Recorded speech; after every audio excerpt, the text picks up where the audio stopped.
Hello again. Or if there are new faces out there, welcome to the Canting Club. This week we have a Soave, an old name from northeast Italy, from the Veneto region whose capital is Venice. Soave comes from further inland, from hills to the east of Verona. Well, it ought to come from the hills. Far too much of it is grown on flat vineyards on the valley floor. Soave must be made mainly from the Garganega variety, and this one, like many, is made entirely from it. Garganega ripens late, and in this cool climate region, that's why you need to plant it on the south-facing hillsides if you're going to get it to ripen properly. Lots of valley floor Soave is very thin and sharp and neutral and very pale, reflecting the underripe green grapes. You can tell just by looking at this that this isn't one of those, and indeed it comes from the centre of the Classico region, from the south-facing Castelcerino hill, home to the highest vineyards in the area, and made by a small organic producer, Coffele, who still work their terraced vineyards by hand and by horse. Ah, that's a delightful nose. It's quite subtle, it's not very big, but there's lots going on here. It smells of almonds, and that's really the trademark scent and flavour of good Soave. But white flowers are here too, lots of chamomile, and a little waft of herbs, sage. It's not very fruity, there's some stony citrus going on, but this really isn't about fruit, and that's typical of Soave. This nose is fine and classic.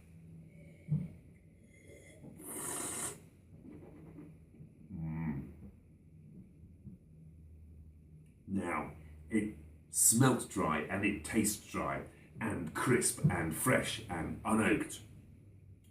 Actually, although it is crisp, the acidity is not much more than medium, unlike the mouth-puckering sharpness of lots of Soave, and that reflects both the ripeness of the grapes and the warmth of the 2015 vintage. It is properly fresh though and will suit food. It starts off light-bodied, only 12.5% alcohol here, but then really builds in the mouth, and there's a flinty intensity about it. You really feel it more than taste it, because again, this isn't so much about the fruit.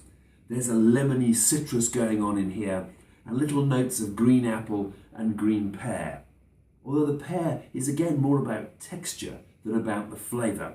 You know that graininess you get when you bite into a really fresh, crisp pear? It's got that.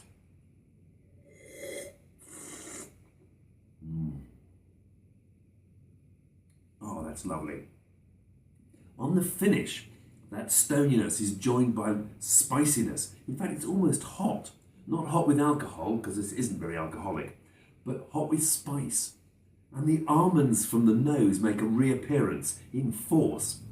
Only this time they're salted almonds.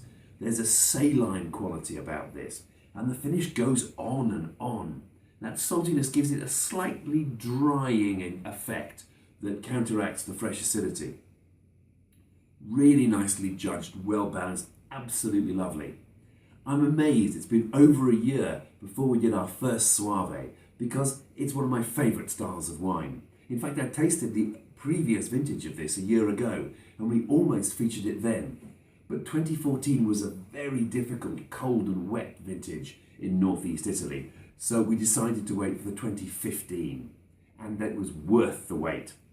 The 14 was delightful, but this has an intensity and a structure that one didn't. But that intensity is allied to a crystalline purity and an effortless elegance. This is not a new worldy style of wine. It's beautifully balanced, less than medium body, not very aromatic, and certainly not very fruity. But it's got a ripeness about it, especially with food, that just keeps you coming back for more. Cheers.